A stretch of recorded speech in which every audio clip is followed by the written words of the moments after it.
Hello दोस्तों, आज हम एक ऐसे सच्ची घटना के बारे में बात करेंगे जो किसी की भी जिंदगी बदल सकती है। ये कहानी एक छोटे से गांव की है जिसे लोग आज भी भूतिया मानते हैं। गांव का नाम था रामपुर, जहां एक छोटी सी पाली में स्थित थी। यहाँ के लोग अक्सर अजीब घटनाओं के बारे में बात करते थे, लेकिन किसी के पास भी ठोस सबूत नहीं था। एक रात एक युवक अर्जुन अपने परिवार के साथ गाँव में आया। अर्जुन को गाँव की हरी भरी जमीन और शांति वातावरण बहुत पसंद आया, लेकिन उस रात की घटना के बाद उसकी और उसके परिवार की जिंदगी बदल गई। अर्जुन और उसका परिवार रात को सोने के लिए तैयार हो रहे थे जब अचानक अर्जुन ने एक आवाज सुनी। आवाज उसे बाहर से आती हुई लग रही थी, जैसे कोई चुपचाप बड़बड़ा रहा हो। उसने बाहर जाकर देखा, लेकिन वहाँ कुछ भी नजर नहीं आ रहा था।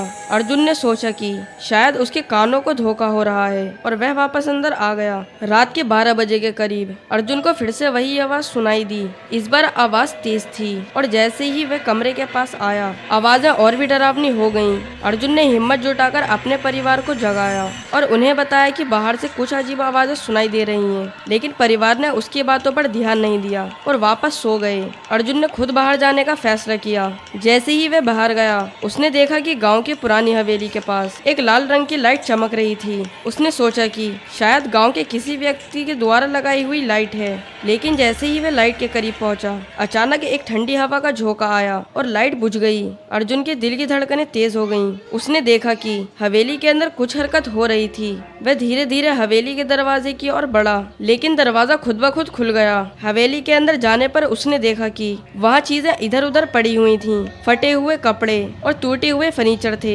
अचानक एक बर्फीले ठंडे हाथ ने उसकी पीठ को छुआ। अर्जुन ने पीछे मुड़कर देखा, लेकिन वहाँ कोई नहीं था। अर्जुन ने डर के मारे चिल्ला दिया और जल्दी से बाहर निकल आया। अगले दिन गाँव के बुजुर्गों ने उसे बताया कि हवेली में एक परिवार रहता था जिनकी अजीब तरीके से मौत हो गई थी और रात के समय उनका होना महसूस हो सकता है। उस दिन के बाद से अर्जुन और उसका परिवार रामपुर छोड़ के चला गया और कभी वापस नहीं आया। हवेली अब भी खाली और वीरान पड़ी है, लेकिन लोग आज भी कहते हैं कि रात के समय वहाँ अजीब आवाजें सुनाई देती हैं। दोस्तों, ये थी हमारी एक सच्ची घटना जो हमें याद दिलाती है कि कुछ जगहें सुरक्षित नहीं होती हैं। उम्मीद है कि आपको हमारी ये कहानी पसंद आई होगी। अगर आपको हमारी ये कहानी पसंद आई हो तो हमारे चैनल को लाइक करके सब्सक्राइब करें और हाँ, बेल आइकन दबाना ना भूलें। Thank you.